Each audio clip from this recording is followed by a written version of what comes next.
Welcome back सामीन मोहतरम आवाज़ FM 105 के लाइव स्टूडियो से।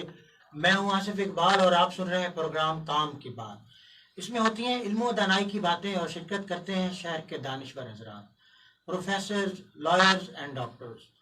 सामीन मोहतरम, आज हम लॉ ग्रेजुएट्स के करियर के ऊपर डिस्कशन कर रहे हैं। लाइक के करियर काउंसलिंग हमारी जारी है। हमारे साथ हमारे लाइव स्टूडियो में तशरीफ़ फरमा है जंग डिस्ट्रिक्ट बार एसोसिएशन के सीनियर एडवोकेट जनाब मोहतरम राना शेर अली भौन साहब, जो कि लेक्चरर हैं मिल्लत लॉ एकेडमी जंग के। पहले तो हमने लॉ के लिए एडमिशन्स की क्या क्या रिक्वायरमेंट्स होती हैं वो चीज़ें आपको बताई। अब हम आ रहे हैं जजेस के ऊपर। ये सेगमेंट हमारा ये है कि जिसमें हम आपको ये बताएंगे कि एज अ सिविल जज, एज अ एडिशनल सेशन जज या as a justice high court आप कैसे बन सकते हैं, क्या क्राइटेरिया है। कि लाइक एक बहुत बड़ा कैनवस है, बहुत बड़ा ग्राउंड है जिसमें एक लॉ ग्रेजुएट खेल सकता है उसकी मेहनत के बलबूते पर। तो मैं मुखातिब होना चाहूँगा जनाब मोहतरम राना शेर अली भौन साहब से। अस्सलाम वालेकुम सर। वालेकुम सलाम sir. Welcome back sir. Thank you भाई। सर, एज अ सिविल जज के लिए क्या ये ज़रूरी है कि उसको पहले as a lawyer, as a advocate होना ज़रूरी है, और क्या क्राइटेरिया है सर? सर, ये जो भी जज बनेगा, चाहे वो सुप्रीम कोर्ट तक चला जाए, तो सबसे पहले उसकी जो बुनियादी शर्त है वो LLB का करना इंतहाई ज़रूरी है। ठीक है। LLB करेगा जी सर। तो दूसरे सेंस में ये कहूँगा कि हर जो जज है वो पहले वकील होगा। जी जी। पहले वकील बनेगा, लॉ करेगा, उसके बाद प्रैक्टिस करेगा, और प्रैक्टिस करने के बाद वो फिर जज हो सकता है। सही है सर। तो जैसे आपने कहा कि सिविल जज जो है, जी सर, ये एक बुनियादी जो जहाँ से लोअरेस्ट ग्रेड के अंदर कोई लॉ ऑफिसर जो है उसको हम सिविल जज कम जुडिशियल मजिस्ट्रेट कहते हैं। पहले इसके अंदर पंजाब पब्लिक सर्विस कमीशन जो है इसका एग्ज़ाम जो है वो कंडक्ट करती थी। उसके पास फिर इंडिपेंडेंट ऑफ जुडिशरी का जो हमारा एक वो आ गया कि जुडिशरी जो है वो एग्जेक्टिव से अलहदा होनी चाहिए, और जुडिशरी का एक अपना जो एक अलहदा से डिपार्टमेंट है, जैसे अदलिया, मुकन्नना और एग्जेक्टिव। यानी कि ये चेंजिंग जो है ये कुछ अर्सा पहले ही हुई है। हाँ जी, ये तो जो हमारी 2012 है, 2012 तक पंजाब पब्लिक सर्विस कमीशन जो है उससे पहले एग्जाम कंडक्ट करती रही है। जी बेहतर है। Punjab public service commission. जी सर। उसके बाद फिर हाई कोर्ट ने इसके अंदर 2 पेपर होते थे, जिसके अंदर उन्होंने सिर्फ और सिर्फ सिविल लॉ का एक पेपर, साथ इंग्लिश लॉ क्रिमिनल लॉ का पेपर, और साथ एक 30 मार्क्स जो है ऐसे वो 230 नंबर का एक रिटर्न होता था जो कि 2015 तक कंडक्ट होता रहा। जी जी। उसके बाद फिर हाई कोर्ट ने एक उसके ऊपर कमीशन बनाया बाकायदा, और एक कमेटी बनी हाई कोर्ट के अंदर एक जस्टिस की ज़ेर निगरानी। उसके अंदर ये एक बहुत जो हैवी किस्म का, जिसे आप कह सकते हैं कि CSS लेवल का एक एग्ज़ाम जो है, जिसके अंदर 7-8 पेपर होते हैं, उसका बाकायदा सिलेबस जो है वो बताया गया, और उस सिलेबस के मुताबिक अब जो एग्ज़ाम हो रहा है पिछले 2 दफ़ा से। और उसके अंदर एक और अच्छी बात जो लाहौर हाई कोर्ट ने डिसाइड की कि हर साल जो अप्रैल है, अप्रैल के अंदर जो है एडिशनल सेशन जज के एग्जाम्स होंगे, और हर साल अक्टूबर के अंदर सिविल जज के एग्जाम होंगे।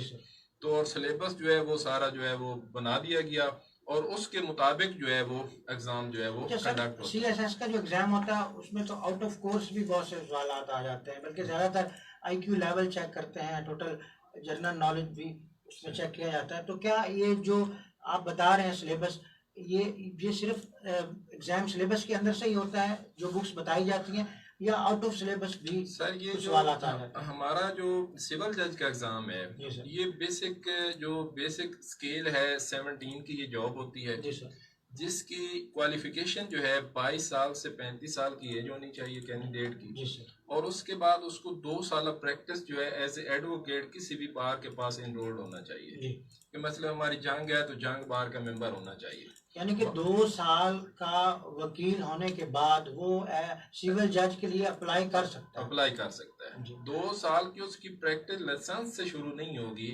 जो लाइसेंस लेने के बाद मुतलका बार काउंसिल के अंदर, क्योंकि वह हमारा जो legal practitioner and bar council act है 1973 का, उसके तहत जरूरी है कि किसी भी कंसर्न बार काउंसिल के अंदर आपने अपने आप को वकील रजिस्टर्ड करवाना जरूरी है। सर, यहाँ पे मैं एक बड़ी गोल्डन अपॉर्चुनिटी रिवाइज करना चाह रहा हूँ, वो ये है कि हमारे यहाँ ये होता है कि बहुत से हमारे जो वकला भाई हैं वो 2 3 4 या 5 साल 7 साल की प्रैक्टिस में वो इतने सक्सेसफुल नहीं होते हैं कि नंबर ऑफ क्लाइंटेज उनके पास नहीं आती, क्योंकि आजकल ज़्यादातर हमारे यहाँ एक ट्रेंड चल गया है कि फेस वैल्यू बड़ी मैटर करती है वकला की, ख़ास तौर पे जब तक सफ़ेद बाल नज़र ना आए, उनकी पर्सनैलिटी जो है वो एक मेच्योर एज ग्रुप ना हो, तो क्लाइंट भी सेटिस्फाइड नहीं होता है, खा वो इतना कॉम्पिटेंट हो या ना हो, एक अलग बात है। लेकिन एक मेंटल सेटिस्फिकेशन है क्लाइंट की कि वो कहता है कि एक सीनियर एज का मेरा एडवोकेट होना चाहिए। तो उसके लिए जो हमारे यंगेस्ट लॉयर्स हैं उनके लिए एक बड़ी गोल्डन अपॉर्चुनिटी है कि वो अगर ये देखते हैं कि 2 3 4 साल में वो उस लेवल पे उनका सोर्स ऑफ इनकम नहीं है या वो एक कामयाब चैम्बर नहीं चला सकते, तो उनके साथ ये एक अपॉर्चुनिटी है कि वो 2 साल का चूंकि पीरियड कर चुके होते हैं तो वो सिविल जज के लिए अप्लाई कर सकते हैं। जी सर, इसमें ये जैसे आपने कहा, बड़ी खूबसूरत बात की आपने कि ये जो बनाने का मकसद था इसका एक्सपीरियंस, वो यही है कि न्यू कमर आया है, उसने 6 माह लाजमी तौर पर सीनियर के पास गुजारने हैं।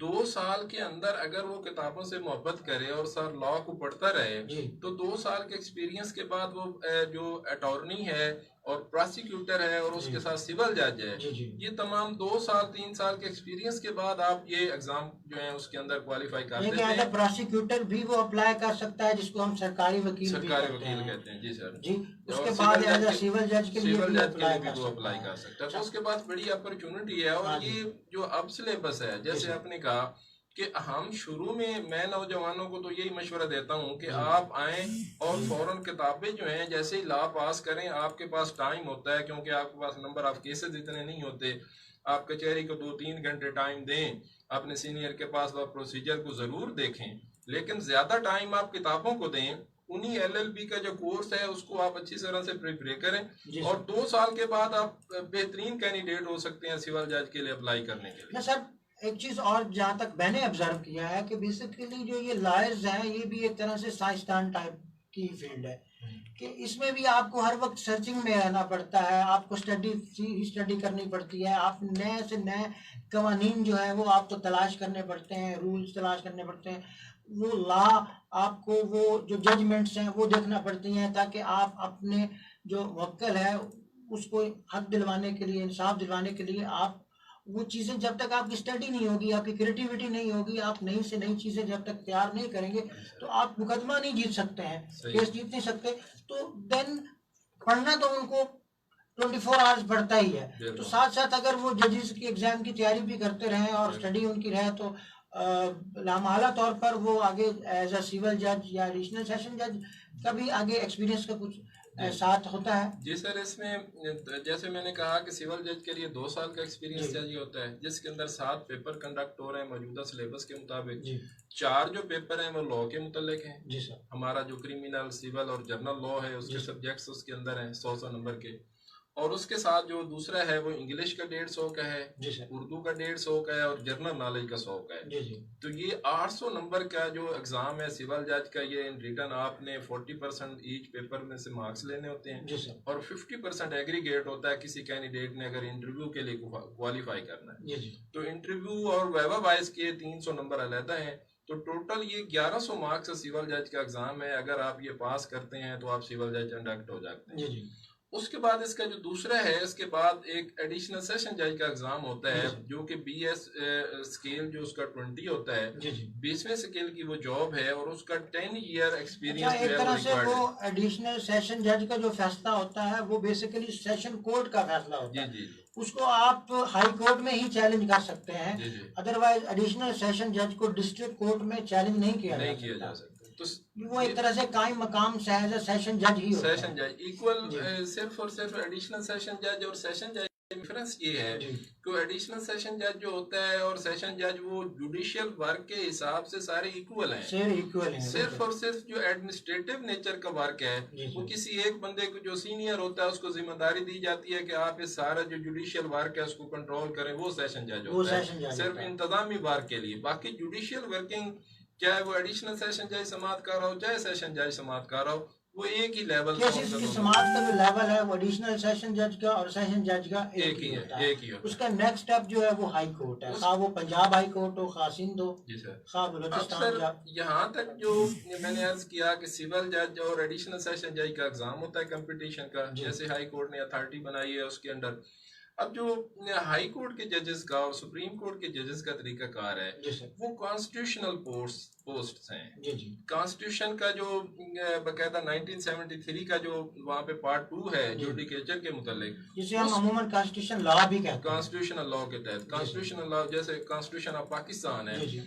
उसके अंदर उसका तरीका कार है कि हाई कोर्ट्स के जजेस जो हैं 175A कॉन्स्टिट्यूशन का जो आर्टिकल है उसके तहत जो जजेस हैं हाई कोर्ट के, इस्लामाबाद हाई कोर्ट के, फेडरल शरीयत कोर्ट के और सुप्रीम कोर्ट के जजेस जो हैं वो इंडक्ट होते हैं। जी सर। वहाँ पे हाई कोर्ट का जो तरीकाकार है कि अगर किसी भी जो एडवोकेट है जी सर। जिसने हाई कोर्ट के अंदर 10 साल प्रैक्टिस की हो जी सर। और उसकी मिनिमम एज जो है वो 45 ईयर हो 45 तो years वो हाई कोर्ट का जो जज है वो हो सकता है। As a justice high court, as justice high court जो है वो 10 साल हायर हो हाई जाता कोर्ट है। की वो प्रैक्टिस उसकी हो और उस प्रैक्टिस में बहुत से नंबर ऑफ केसेस उसने विन भी किए हैं। हाँ जी मैम, क्योंकि ऑलरेडी सही है। वो तो रिकॉर्ड भी होता है हाँ, वहाँ पे obviously जितने भी जो उसके practice- केसेस होते हैं हाँ जी। वो उनके आईटी ब्रांच में बाकायदा वो उसका दराज होता है। रिकॉर्ड होता है। Right. क्या उम्मन यहाँ पे एक सवाल जो है वो इसके रेलिवेंट ही है, वो मैं करना चाहूँगा कि हमारे यहाँ कुछ ऐसे भी बड़े बाशऊर क्लाइंटीज है,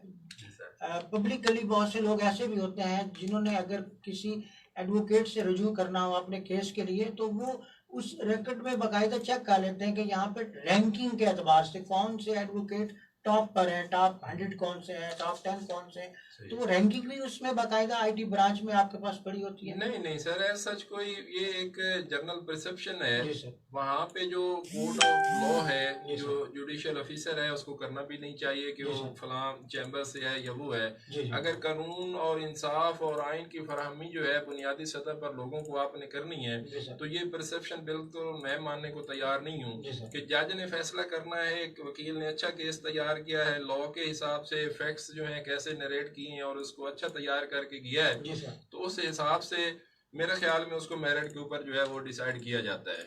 लेकिन सर बाकी एक जी लेकिन सर हमारे यहाँ चैम्बर्स भी बड़े मैटर कर रहे होते हैं कि वेरी करता है कि यार ये किस चैम्बर से है, चैम्बर जितना बड़ा होगा उसकी जितनी बड़ी हाइप होगी उसका वो बेंच के ऊपर उसका बड़ा प्रेशर होगा। सर ये सर चीजें बड़ी देखने को एक्सपीरियंस मिलती जैसे हैं। कहा जाता है कि तजर्बे का कोई नेमुल बदल नहीं जी है। सर। यहाँ पे अगर मैं इसको इस अंदाज से एक्सप्लेन करूँ जी सर। कि क्योंकि एक पर्सन जिसने 40 साल या 50 साल प्रोफेशन ऑफ लॉ को दिए हैं, जी जी। जिसका इतना एक्सपीरियंस है, जी जी। तो उसके पास ऑब्वियसली नंबर ऑफ केसेस भी ज्यादा होंगे, नंबर ऑफ क्लाइंटेज भी बहुत ज्यादा होगी ऐसी बात एज कम्पेयर टू वो एक वकील जो यंग है, अभी एनर्जेटिक है, अभी मेहनत कर रहा है, उसका वो एक्सपोजर नहीं है। बिल्कुल ठीक तो बात। इस हिसाब से वो डिफरेंस जरूर आता है जी जी। कोर्ट के अंदर भी।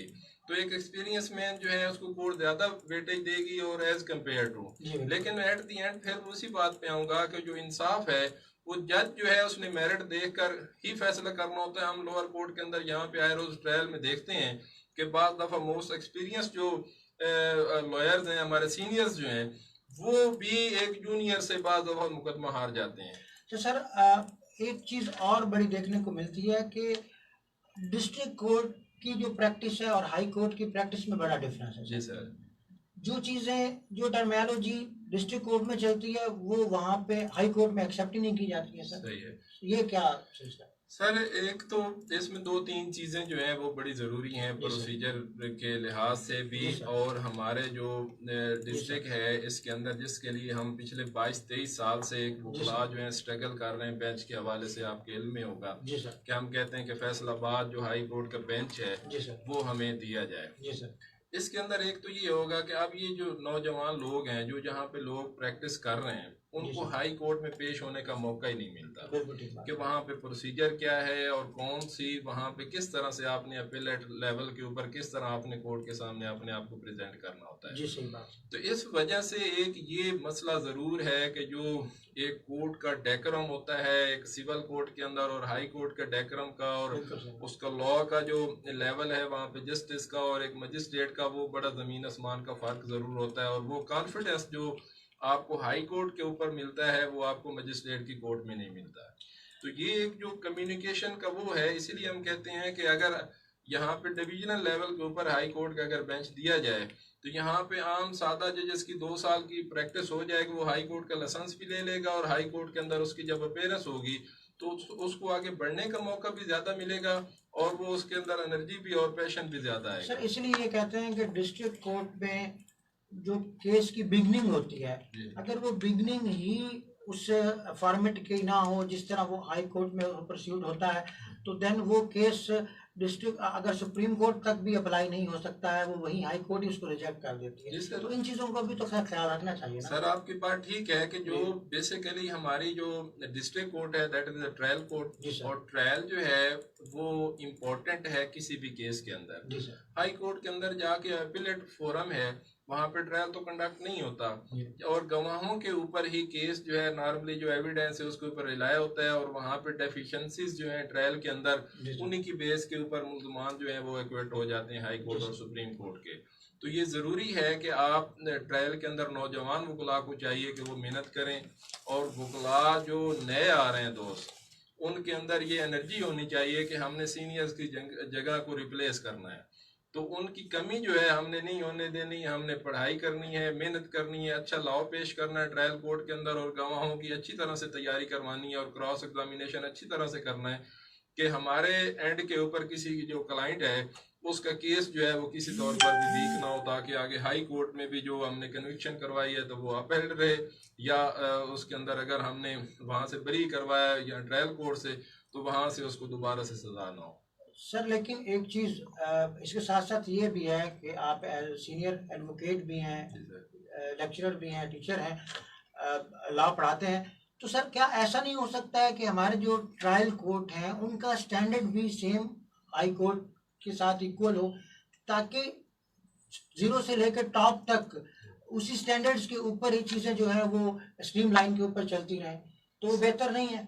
सर जो तरीकाकार है हमारा प्रोसीजर के अंदर डेफिनेट सी बात है, बहुत सी डेफिशिएंसीज हैं जिनकी बेहतरी की गुंजाइश जरूर है। जी सर। इसके अंदर जो आपका क्रिमिनल जस्टिस सिस्टम है, ओवरऑल जो जस्टिस सिस्टम है उसके अंदर रिव्यू करने की ज़रूरत है। बिल्कुल उसके अंदर जो ट्रेनिंग्स का अच्छा जो लॉ ऑफिसर्स हैं, उसके अंदर जो प्रोसिक्यूटर हैं जिन्होंने वहाँ पे केस रिप्रेजेंट करना होता है स्टेट का, या अटॉर्नी है सिविल के अंदर, उनकी जो अपडेशन है, उनकी जो